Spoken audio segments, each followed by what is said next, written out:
Salut à tous, je suis Spyro le Dragon. Quand nostalgie rime avec merdique, vous êtes sur ma petite chronique. Ah, nous sommes en plein mois de juillet. C'est le départ, le grand départ enfin attendu pour les grandes vacances, vous savez, avec le coca tiède dans la glacière qui marche pas, les bouchons interminables, genre 30 km et on avance de 1 mètre toutes les 10 minutes, le truc qu'on a oublié avant de partir et on s'en rend compte genre quand on n'est plus qu'à 10 km de l'arrivée. Et puis bien sûr, pour les mecs qui ont vraiment la poisse, l'accrochage, l'accident bête, la grosse bosse sur la bagnole et le mec en face qui est de mauvaise foi et qui veut pas admettre qu'il est en tort. Et vos vacances sont gâchées, voilà. Alors, j'ai décidé de faire une petite vidéo test aujourd'hui où on va tester ensemble un petit produit qui peut vous éviter ce genre de désagrément, un petit témoin oculaire d'à peu près tous les accidents que vous pourriez avoir. C'est quelque chose qu'on voit beaucoup dans certains pays, notamment d'Europe de l'Est, où malheureusement le niveau de vie génère un alcoolisme routier assez important et donc beaucoup de petits accidents comme ça avec des gens qui refusent la plupart du temps d'admettre leur tort. Donc un témoin oculaire permanent d'accident, c'est bien sûr une petite caméra embarquée pour les automobiles. On va en tester une aujourd'hui. Ce sera un test assez rapide je pense. Parce que bon, c'est pas un produit sur lequel il y a énormément de choses à dire, mais vous allez avoir le privilège de venir faire un petit tour en voiture avec moi dans cette vidéo. Donc je pense que ça peut être quand même pas mal. Aujourd'hui, nous allons tester une petite caméra qui m'a été envoyée par des gens de chez Willgoo qui ont créé un nouveau site, dont voici le logo. Et bien sûr, comme toujours, vous aurez dans le lien de la description le raccourci pour acheter ce produit et aussi pour aller sur le site qui me l'a envoyé. Donc aujourd'hui, nous allons tester ensemble la Inov C2. C'est parti! Bien, alors voici donc la petite boîte dans laquelle était livrée la caméra C2 de chez Inov.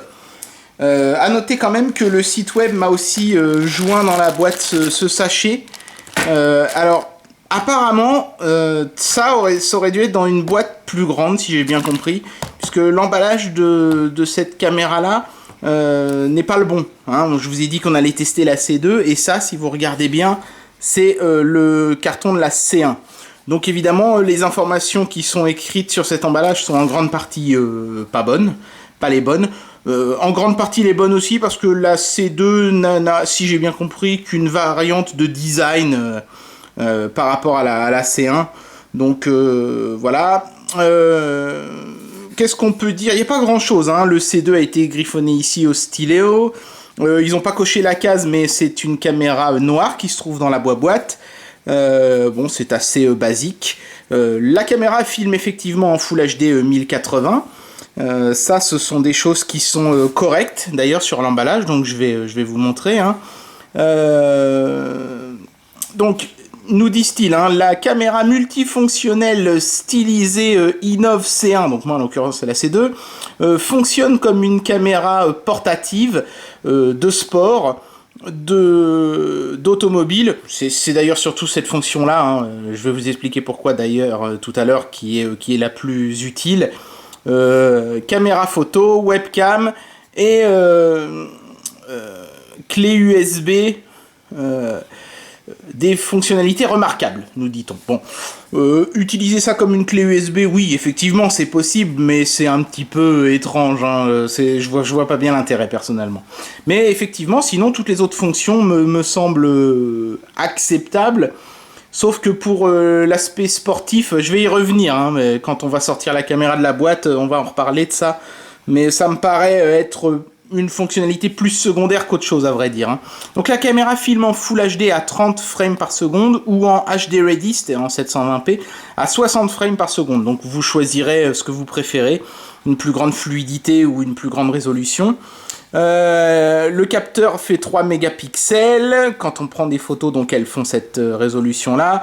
On a une lentille qui permet d'avoir un effet fisheye. Diagonale 165, je sais pas trop ce que ça veut dire, donc je vais pas m'étendre là-dessus. Vision nocturne avec une LED flash. Bon, en fait, c'est une LED qui éclaire devant la caméra, hein, tout simplement. C'est rien d'extraordinaire, on va y revenir là-dessus aussi. Auto Movie Flip, rotation de 180 degrés. En fait, ça, c'est utile parce que ça permet en fait à la caméra, même si elle est à l'envers, de toujours filmer à l'endroit. Donc ça c'est plutôt pas mal. Il doit y avoir un accéléromètre, j'imagine, comme sur les tablettes ou les smartphones. Donc vous n'avez pas à vous soucier de dans quel sens vous la fixez dans votre voiture ou sur votre casque quand vous filmez vos exploits sportifs. C'est une bonne idée. Fonction d'enregistrement en boucle dans le mode automobile. Hein. Donc ça, en fait, grosso modo, quand c'est branché à l'allume-cigare et que vous tournez la clé, l'enregistrement commence, et quand vous stoppez le moteur, l'enregistrement s'arrête. C'est pas bête. Il y a un mode parking qui détecte les impacts. Alors ça, c'est pas mal pour vous prémunir des enfoirés qui vous percutent pendant que vous êtes garé et qui se barrent sans laisser d'adresse et vous avez une grosse bosse sur votre bagnole. Donc j'imagine que ça aussi, ça doit fonctionner avec l'accéléromètre. En cas de secousse, la caméra se met à filmer. Pas bête. Mémoire externe, alors il n'y a pas de mémoire intégrée à la caméra, il faudra mettre une micro SD, on peut en mettre jusqu'à 32 Go, donc là pour le test je vais utiliser une carte de 16 Go, il y a une batterie de 600 mAh qui permet d'enregistrer pendant 1h20 à peu près en résolution 1080p, dimension patati patata, bon bah ça évidemment c'est pas les bonnes puisque moi j'ai le modèle C2. Le contenu, donc on a la caméra, le socle, le câble USB, le manuel d'utilisation, le velcro, la lanière pour mettre autour du cou. Il n'y a pas de carte mémoire incluse, c'est bien de le préciser. Conçu et assemblé par Innov Technologies, patati patata. Bon, juste avant de faire l'unboxing, je voudrais quand même pointer quelque chose du doigt. Je vous demande juste un petit instant. Voilà, donc c'est un peu grand, donc je vais avoir du mal à le faire tenir dans le cadre de la caméra. Mais ça, c'est l'ordinateur portable que j'ai acheté à mon épouse il y a quelques mois. Et c'est un ordinateur de chez Lenovo. Bon, vous avez bien vu le logo là, Lenovo, vous l'imprimez visuellement. Bon, est-ce qu'il n'y a rien qui vous choque? Bah oui, évidemment. Je trouve ça dommage quand même qu'un produit qui essaye d'avoir un look, qui a travaillé apparemment quand même sur son design, qui a fait des petits efforts, tout ruiné, hein, disons-le clairement, en employant un logo qui, de toute évidence, a été fait pour rappeler le logo d'une entreprise beaucoup plus connue. Bah, vous auriez pu mettre un logo avec votre propre identité visuelle, surtout que vos produits ont l'air quand même d'être plutôt bien foutus. Là, franchement, du coup, moi, quand je vois ça, je me dis, ok, donc c'est une boîte à la con qui fait des contrefaçons. C'est dommage, parce que c'est pas le cas en plus, donc raison de plus pour avoir un logo qui soit innovant, surtout quand on s'appelle soi-même Innov, quoi. Voilà, donc ça c'était la petite séquence chipotage. Maintenant, nous allons pouvoir passer à l'unboxing. Je vais revenir sur le petit sachet après, on va le mettre de côté et on va d'abord commencer par ouvrir la boîte. Hop. Donc il n'y a pas grand chose dans la boîte, ça va aller vite. Il y a un câble USB qui permet en fait de recharger la batterie et de connecter la caméra à l'ordinateur. Alors c'est pas du micro USB, hein, je sais pas si ce serait bien que la caméra fasse le point. Vas-y ma grande. Voilà, c'est un port propriétaire, c'est dommage. Mais je pense que c'était nécessaire parce qu'à travers ce port véhicule non seulement l'USB, mais aussi, et ça c'est ce qu'on va constater avec le deuxième câble, le signal vidéo. Donc on peut brancher la caméra à un téléviseur, vous voyez c'est exactement la même prise, hop, c'est exactement la même prise. Et là j'ai une sortie audio mono. Bon alors vous allez me dire, ah putain encore du mono, oui mais bon, sur ce genre de produit c'est normal puisqu'il n'y a qu'un seul micro qui enregistre, donc en mono ça sert à rien d'avoir une sortie stéréo. Si on n'a qu'un seul micro de toute façon pour enregistrer le son. On a bien sûr un petit manuel d'utilisation qui est assez important parce qu'il y a certains aspects du produit qui sont pas forcément évidents. En particulier les différentes significations des LED. Alors là, c'est imprimé en couleur, c'est une bonne idée. Comme ça, d'un rapide coup d'œil, on peut savoir de quoi parle le constructeur. Et on peut savoir ce qu'est en train de faire la caméra. Parce qu'évidemment, l'absence d'écran, toutes les informations que la caméra va vous envoyer passent au travers d'une LED multicolore. Donc la caméra en elle-même, elle est dans ce petit sachet en polystyrène expansé. Donc on va la sortir. Hop là. Donc, il y a un petit cache qui protège l'objectif. Donc, vous voyez, la C2, en fait, la particularité par rapport à la C1, c'est que l'objectif n'est pas intégré dans le boîtier, il est externe. Et apparemment, ça lui permet d'avoir un angle de vision plus important. On voit bien hein, la courbure de la lentille qui permet d'avoir cet effet fish eye. Ici, on voit la LED qui permet d'éclairer devant soi et qui en fait s'allume en poussant simplement, voilà, ici le... Wouah, ça y est, je vous ai bien tué les yeux. Hein. On pousse un petit peu ici sur le côté un interrupteur pour l'allumer ou l'éteindre. La caméra, elle est pré-clipsée dans un support qu'on peut défaire et qui est déjà fendu. Ça, c'est un peu dommage. C'est ce truc en plastique est un peu cheap. D'autant plus dommage que la caméra en elle-même, elle est plutôt jolie par contre, puisqu'elle est entièrement en métal. Le châssis est métallique de partout. Il n'y a pas de plastique nulle part. Même l'objectif, on voit bien la base ici, c'est une vis métallique. Bon, par contre, la bague autour de la lentille en verre, elle est en plastique. Mais peut-être que c'était pour éviter d'endommager le verre, justement. On a en fait 3 boutons qui vont servir à filmer, à changer de mode et à allumer ou éteindre la caméra. La fameuse LED multicolore qui va vous donner toutes les indications. Donc il faudra les avoir apprises par cœur depuis la notice. Ça, c'est la petite partie chiante. Donc sur le côté ici, on a le mode lumière, le mode pour enregistrer en boucle ou le mode pour enregistrer en une fois, comme sur une caméra classique. Et ici, sur le dessous, il n'y a rien du tout. Et sur la partie arrière, là, on a la fente pour la micro SD. Donc ici, j'ai mis une carte de 16 Go. Hein, je vais vous montrer. J'ai mis une carte de bonne qualité hein, pour qu'on soit sûr que s'il y a des problèmes, bah, ça ne vienne pas de la carte. Voilà, donc c'est une 16 Go Ultra de chez SanDisk. Hop, donc on la glisse simplement dans la fente comme ça, on pousse. Voilà. Et puis, on a donc la prise pour brancher le cordon. Voilà. Tout ça dans un châssis qui est entièrement métallique.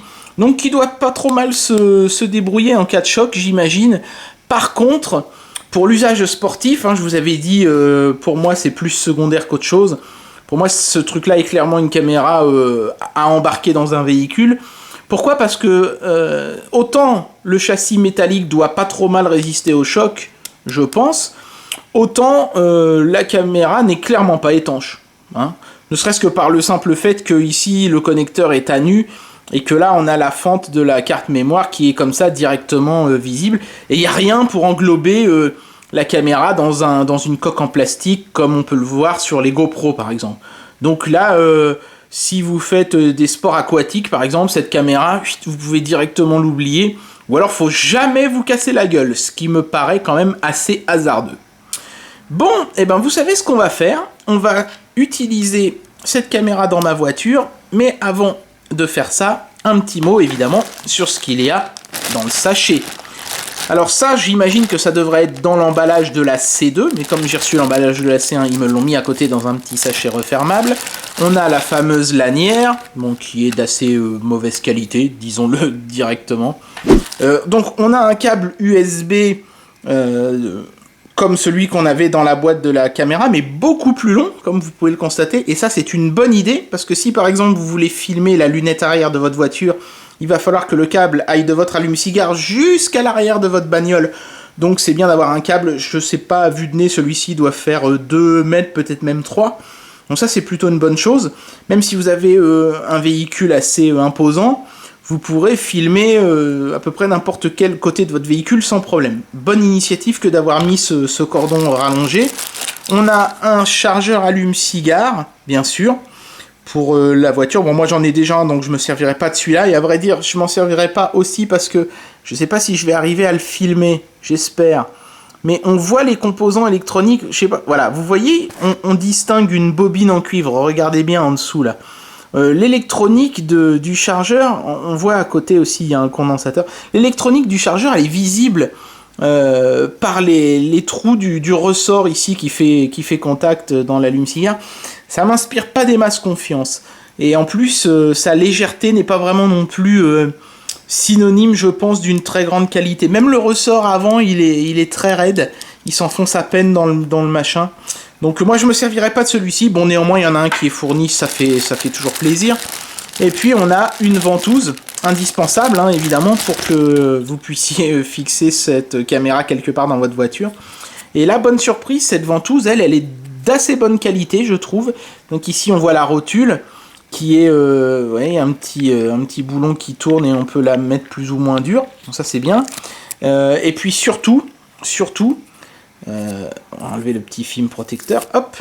La ventouse est très très costaud, c'est-à-dire que je vais faire l'essai sur la table, je la pose, je rabaisse, hop, la languette, et ça ne bouge, ouais, je fais bouger la table, quoi. Je pense même que je pourrais la soulever.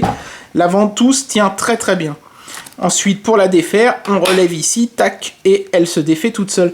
Donc elle est bien foutue, la ventouse, elle est pas mal. Et en plus, petit point positif, le trou de visserie, merci de faire le point, voilà, le trou de visserie est un trou standard. Vous pouvez visser n'importe quelle caméra, si vous avez une caméra LAN, si vous avez un caméscope comme celui avec lequel je filme en ce moment même, vous pouvez le fixer aussi avec cette ventouse dans votre voiture ou ailleurs, hein, sur n'importe quelle surface lisse. Donc ça, c'est plutôt sympa. Comme toujours, les Chinois font un effort sur l'aspect utilisé des standards. Bon, à l'exception évidemment du cordon, mais ça, ils étaient un peu obligés parce que faire passer des signaux vidéo dans un cordon micro USB, c'est possible, hein, mais j'imagine que ça doit coûter plus cher que d'avoir un câble propriétaire. Et il faut pas oublier que ce genre de petits produits ne coûte pas cher. Alors, combien vaut ce produit, justement? Il vaut 99 $ US, donc grosso modo 60 €. Donc c'est beaucoup moins cher qu'une caméra genre GoPro, mais les GoPro ont le mérite d'être étanches, celle-ci ne l'est pas. Et que vaut la qualité de l'image? Est-ce que quand on filme c'est joli? Est-ce que c'est fluide? Est-ce qu'on voit bien même la nuit, etc. Bah, le seul moyen de le savoir, c'est que je monte ce truc dans ma bagnole et que je vous emmène en balade. Donc je vais fixer tout ça et puis allez, je vous emmène faire un tour. C'est parti.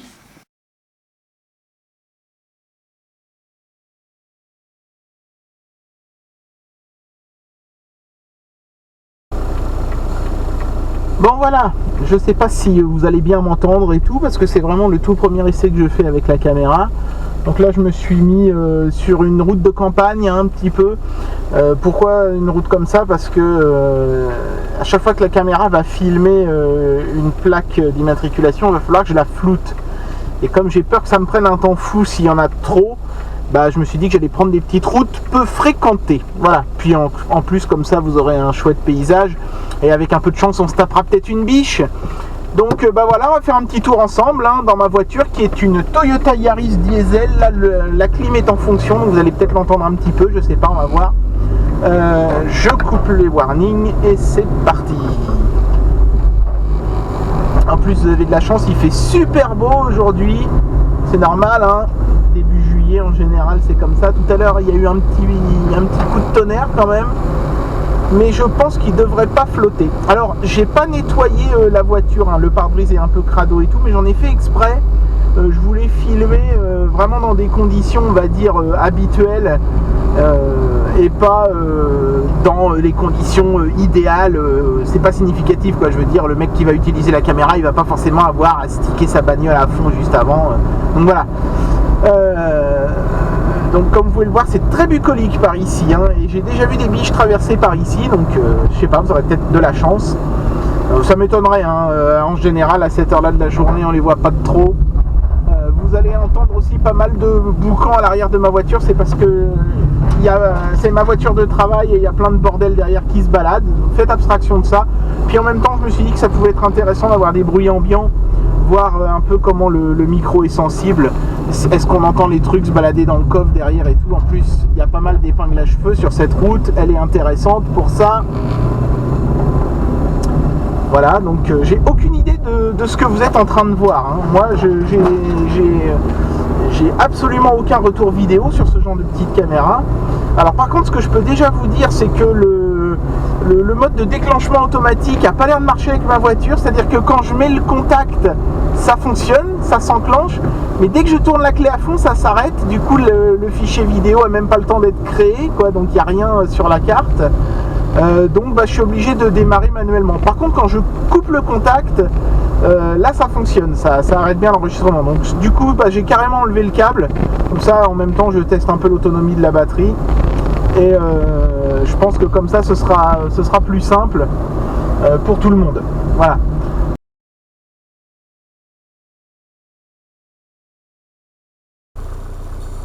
Bon, voilà, donc j'ai attendu qu'il fasse nuit, là il est presque 23h.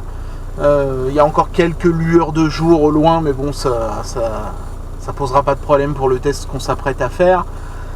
Pour vous situer un petit peu le contexte, là la France vient de perdre 1-0 contre l'Allemagne à la Coupe du Monde, donc je pense que les gens sont tous prostrés chez eux à pleurer, et il ne devrait pas y avoir trop de monde sur la route.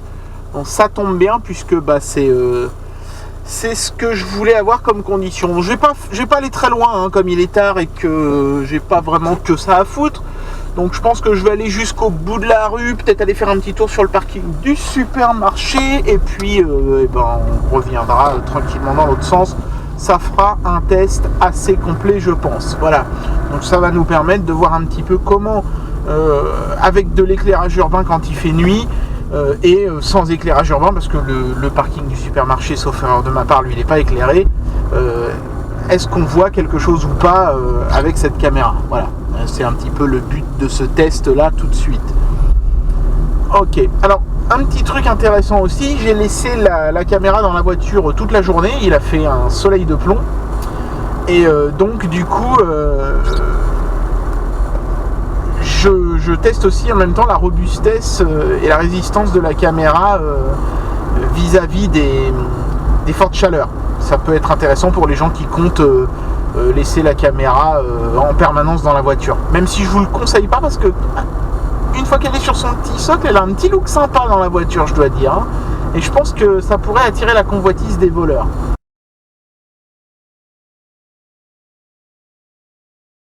Voilà, donc là je n'ai plus que la lumière de mes phares quasiment, hein, pour éclairer, donc je n'ai pas la moindre idée de ce que ça va donner, hein, puisque évidemment là je filme sans retour visuel.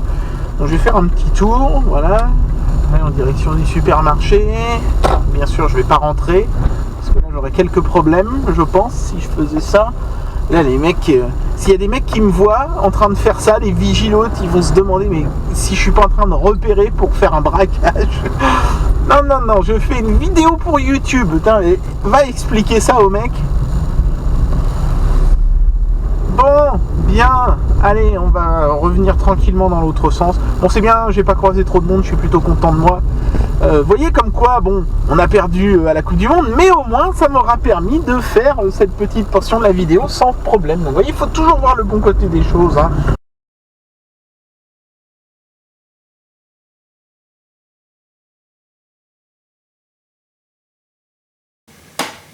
Voilà, j'espère que vous avez apprécié ces petits tours en voiture que nous avons fait ensemble. Il est temps pour moi donc de conclure ce test et de vous donner mon impression finale sur cette petite caméra action, la Innov C2. Alors bon, j'ai pas pour habitude de tester ce genre de produit, hein, vous le savez. Néanmoins, ça faisait longtemps que je pensais à équiper ma voiture d'une petite caméra embarquée en me disant on sait jamais si j'ai un accrochage avec un con un jour, etc. Ça peut toujours arriver. Et je pense que pour cet usage-là, cette petite caméra fonctionne très bien. D'ailleurs, j'ai compris pourquoi le système d'enregistrement automatique ne marche pas, hein. Il faut utiliser impérativement le chargeur qui est fourni avec et non pas un autre. Donc sachez-le, si vous avez une prise USB sur votre voiture et que vous comptiez vous en servir, ah non, il faudra utiliser le petit adaptateur qui est fourni avec. Je ne sais pas pourquoi, est-ce que techniquement il envoie un petit signal à la caméra ou quoi, aucune idée. Mais en tout cas, effectivement, quand on utilise le chargeur fourni avec, la caméra s'enclenche sans aucun problème et enregistre automatiquement tout ce que vous faites au volant de la voiture. Donc ça, c'est plutôt pas mal.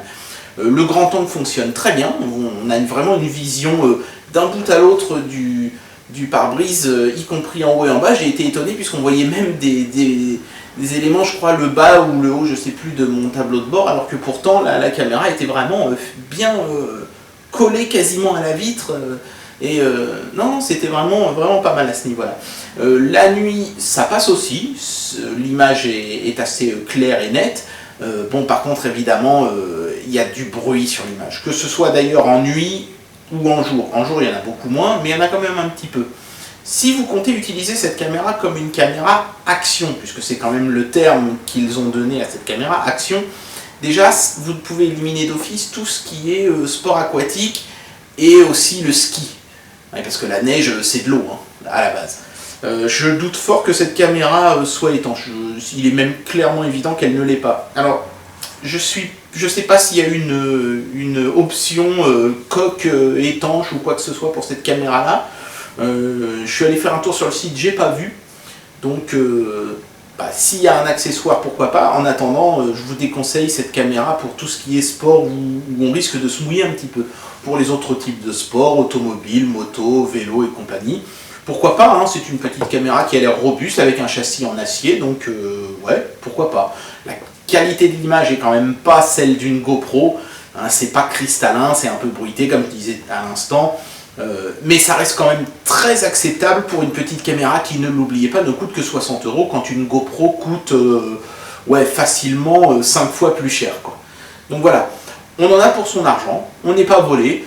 C'est pas extraordinaire, mais c'est pas cher. Voilà. Donc, un bon petit matos que je recommande à tous ceux qui ont envie de s'acheter une petite caméra d'action, pas forcément ultra top, mais pas non plus ultra cher.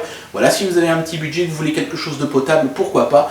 Par contre, si vous voulez avoir le top en termes d'image quand vous faites du sol élastique et que vous voulez montrer vos exploits à vos potes avec la meilleure qualité possible, je vous conseille quand même d'éviter et d'économiser un peu plus pour vous acheter une vraie GoPro. Voilà. Et pour ceux qui veulent une caméra embarquée pour la voiture, là en revanche, aucun problème, ça fonctionnera très bien. Allez, on se retrouve très vite pour le test d'un prochain produit. A priori, ça ne devrait pas non plus être une console de jeu, mais avec un peu de chance, il se pourrait bien que ce soit un produit exclusif, qui n'a jamais été testé par personne d'autre dans le monde. Donc, si vous avez envie de ne pas louper ça, abonnez-vous à la chaîne. Et puis, comme toujours, n'oubliez pas, quand nostalgie crime avec merdique, vous êtes sur ma petite chronique. Tchuss!